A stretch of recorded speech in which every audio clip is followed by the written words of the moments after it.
Hello and welcome to this week's Vaticano Updates, the most important news from the Holy Father and the Vatican. Pope Leo XIV invited Catholics around the world to unite in prayer throughout the month of July, asking that we learn ever more to discern, to know how to choose life paths, and to reject everything that leads us away from Christ and the Gospel. In a message to the United Nations Food and Agricultural Organization, Pope Leo XIV condemned the manipulation of hunger in conflict zones, writing, "We are currently witnessing with despair the iniquitous use of hunger as a weapon of war. And starving people to death is a very cheap way of waging war," urging global leaders to defend the most vulnerable, especially women and children, emphasizing that food security must be guaranteed through concrete international action.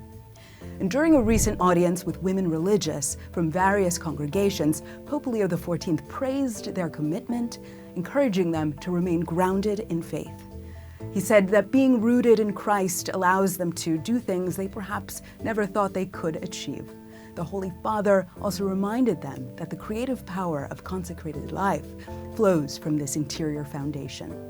Pope Leo XIV appointed Archbishop Bernard Longley of Birmingham, England, and Archbishop Anthony Fisher of Sydney, Australia, as new members of the Dicastery for the Promotion of Christian Unity. And the appointments signal to the Pope's continued commitment to fostering dialogue and unity among Christians. On July 3rd, Pope Leo XIV had his first official meeting with Italy's Prime Minister, Giorgia Meloni, at the Vatican. This was their first official audience since the Jubilee of Governments. Topics include peace, social cohesion, and collaboration between church and state on humanitarian and cultural initiatives here in Italy. Thanks for watching. I'm Valentina Di Donato for EWTN Vaticano.